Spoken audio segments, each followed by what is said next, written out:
ओम नमः शिवाय. नमस्कार सगळ्यांना. मी कविता नेहरे आणि तुम्हा सगळ्यांचं मनापासून स्वागत आहे माझ्या चॅनलवरती अन्नपूर्णा बाय कविता नेहरे. इथे मी तुमच्यासाठी घेऊन येते घरगुती सोप्या आणि झकास चवीच्या रेसिपीज ज्या आपल्याला प्रत्येकाच्या घरात करता येतात. आणि म्हणून मी आज घेऊन आले आहे एकदम authentic Maharashtrian special soft creamy आणि मेल्ट इन माउथ पिठलं भाकरी.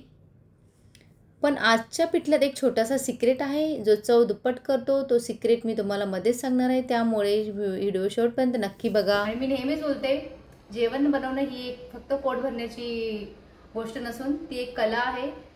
तर ही कला जपण्यासाठीच आम्ही तुमच्यासाठी खूप सोप्या पद्धतीत रेसिपी घेऊन येतो. ते सगळ्यांनी ही कला जपा आणि आरोग्य आणि हेल्थ जपा. स्टार्ट करूया. Authentic Maharashtrian special soft creamy आणि मेल्ट इन माउथ पिठलं भाकरी. यासाठी लागणारे साहित्य आहे: 1 वाटी चना पीठ, हळद, जिरं 1 चमचा, मीठ चवीनुसार, अजवाईन, राई म्हणजे मोहरी, 2 मीडियम साईजचे कांदे, हिरव्या मिरच्या कमी जास्त तुम्ही करू शकता चवीप्रमाणे, लसूण, कोथिंबीर आणि कढीपत्ता आणि पाणी. चला तर सुरुवात करूया.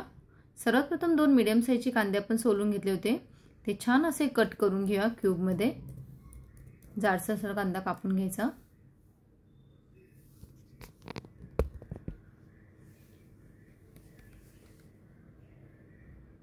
आजच्या या पिठल्यात एक छोटासा सिक्रेट आहे जो चव दुप्पट करतो. तो सिक्रेट मी तुम्हाला मध्येच सांगणार आहे, त्यामुळे व्हिडिओ शेवटपर्यंत नक्की बघा.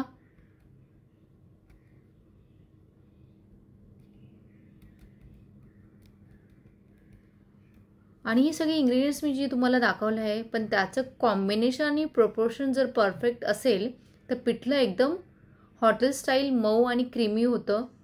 अगदी कुणीही खाऊ शकतं छान, कोणालाही आवडेल. आणि एकदा खाल्लं तर परत बोलेल वा, पुन्हा खाऊशी वाटेल. छान कोथिंबीर अशी बारीक कापून घ्यायची.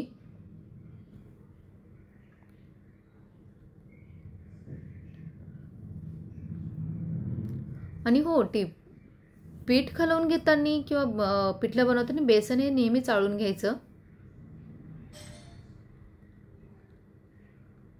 मिरच्या छान थोडं तुकडे करून घ्यायचे जेणेकरून आपल्याला ते टेचून घ्यायला छान जातात.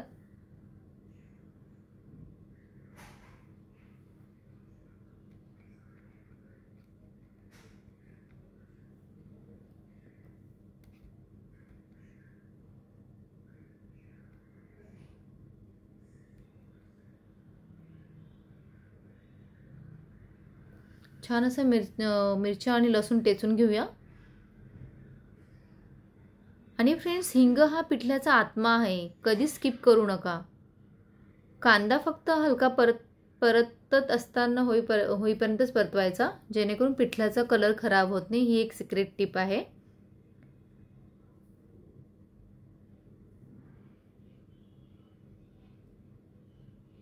कांद्याचा कलर गोल्डन केला तर पिठल्याचा कलर मळकट होतो, नेहमी लक्षात ठेवा. त्यामुळे कांदा हलकासाच परतवायचा. आता एका पॅनमध्ये तेल गरम करायला ठेवूया. तेल गरम होईपर्यंत आपण चाळून घेतलेलं पीठ ते एका बाउलमध्ये टाकून त्याला छान मिक्स करून घेऊया. यामध्ये पाण्याचं मी प्रमाण तुम्हाला सांगणार आहे, ही सिक्रेट टिप. 1 वाटी मी बाउल घेतला आहे बेसनचं, आणि त्याच बाउलमध्ये 3 बाउल मी पाणी ॲड करणार आहे. हे 3 बाउल मी पाणी ॲड करणार आहे. त्याला मी छान असं मिक्स करून घेणार आहे. छान असं मिक्स करून घ्यायचं. तिकडे आपलं तेल गरमच होत आहे तोपर्यंत अगदी 1 मिनिटाच्या आत ही प्रोसेस होते. साईड बाय साईड चालू द्यायची. हे बघा, हे असं छान असं त्याच्यात पीठ चाळून घेतल्यामुळे त्याच्यात गोळे नाही राहत. नेहमी लक्षात ठेवा, पीठ नेहमी पिठलं बनवताना चाळूनच घ्यायचं. तेल गरम झालं, आपण मोहरी ॲड करूया म्हणजे राई, जिरे ॲड करूया, कोकम सीड्स, हिंग चिमूटभर आणि करी लिव्स कढीपत्ता. छान असा तडका द्यायचा. आणि मी मगाशीच बोलले, हिंग हा पिठल्याचा आत्मा आहे, त्याच्यामुळे तो स्किप कधीच करू नका. नेहमी हिंग टाका तडक्यासाठी आणि कांदा टाका. हे अजवाईन आहे, ही एक सिक्रेट टिप आहे माझी. जी मस्त कुस्करून हातावर हे करून अजवाईन पण टाकायचं तडक्यामध्ये. छान असा फ्लेवर येतो पिठल्यामध्ये. नक्की ट्राय करा. आणि याच्यामध्ये मी कुटून टाकलेल्या मिरच्या आणि हळद टाकली आहे. माझ्यामध्ये व्हिडिओ थोडा स्किप झाला तो टाकायचा, पण त्याच्यामध्ये मी हळद आणि ठेचून ठेवलेलं लसूण आणि हिरव्या मिरच्या टाकल्या आहे आणि तेही छान परतून घेतलं आहे.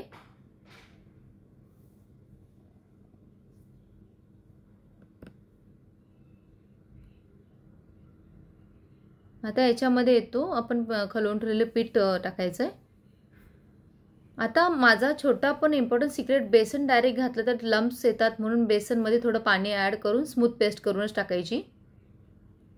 कांदा आपला छान असं थोडासा परतल्यानंतर, आणि मी परतले कांदा पिठल्यामध्ये जास्त परतवायचा नाही, जेणेकरून पिठल्याचा कलर डल होतो, म्हणून कांदा थोडा व्हाईटच ठेवायचा. आणि हे बेसनचं हे नेहमी लक्षात ठेवायचं. हे माझं इम्पॉर्टंट सिक्रेट होतं. डायरेक्ट पीठ घातल्याने लम्प्स होतात, म्हणून बेसनमध्ये कधी थोडंसं पाणी टाकून स्मूथ पेस्ट करूनच टाकायचं. आणि तुम्हाला जेवढी थिक हवे तसं तुम्ही पाणी ॲड करा. आणि हे अशा पद्धतीने केलं, त्याची कन्सिस्टन्सी असेल तर पिठलं कधीच खराब होत नाही. इथे अजून एक छोटी टेक्निक मी सांगणार आहे. गरम पाणी घातलं तर पिठलं एकदम सॉफ्ट आणि फ्लफी होतं. थंड पाणी घातलं तर टेक्स्चर थोडं स्लाइटली रॉ येतो, म्हणून हेही एक लक्षात ठेवा.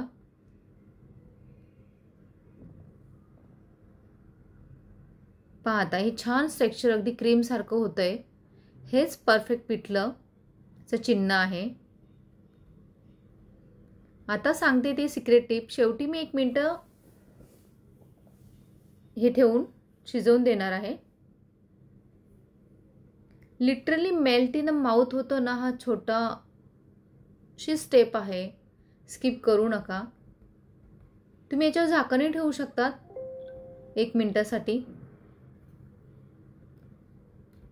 फ्रेंड्स, अशी ही प्लेट पाहून कोणी म्हणेल की सिंपल फूड स्वादिष्ट नसतं.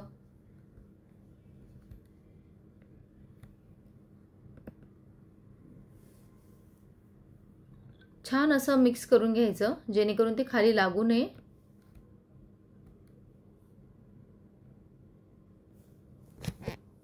छान आपली किती छान दिसते बघ. कलर पण अगदी छान आलाय आणि टेस्टला तर अप्रतिम लागतं.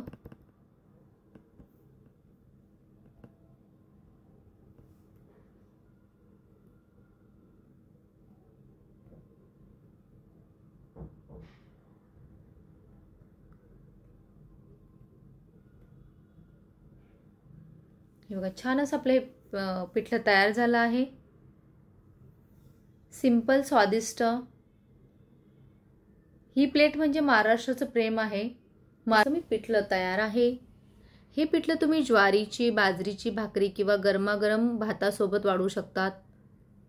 त्याच्यासोबत कांदा आणि हिरवी मिरचीचा ठेचा असल्यास जेवणाची लज्जत अजून वाढते. तर फ्रेंड्स, कशी वाटली ही आपली authentic Maharashtrian special soft creamy आणि मेल्ट इन माउथ पिठलं विथ भाकरी? तुमचा फीडबॅक कमेंट्समध्ये नक्की द्या. आणि हो, जर तुम्ही इथपर्यंत व्हिडिओ पाहिलात तर तुम्ही खरे फूड लवर आहात. ही भाजी म्हणजे पिठलं एकदा केलं तर परत परत करालाच, म्हणून व्हिडिओ सेव्ह करा. पुढच्या रेसिपीत भेटूया. जर अजून सबस्क्राईब केलं नसेल ना तर लगेच करा, लाईक करा. पुढच्या व्हिडिओमध्ये आणखीन धमाल असणार आहे. आणि माझ्या रेसिपी शेअर करा. माझ्या चॅनलवरती जुने व्हिडिओ पण बघा. सगळे घरच्या घरी सोप्या पद्धतीने बनवलेलं आहे. कमेंट्समध्ये नक्की सांगा तुम्ही कुठली रेसिपी करून बघितली आणि तुम्हाला कुठला स्वाद जास्त आवडला. पुढच्या व्हिडिओत भेटूया नवीन स्वाद आणि आरोग्यासोबत. तोपर्यंत आरोग्य राखा आणि चवीतच प्रेम ठेवा आणि नक्की घरचं जेवण बनवून बघा. तोपर्यंत ओम नमः शिवाय.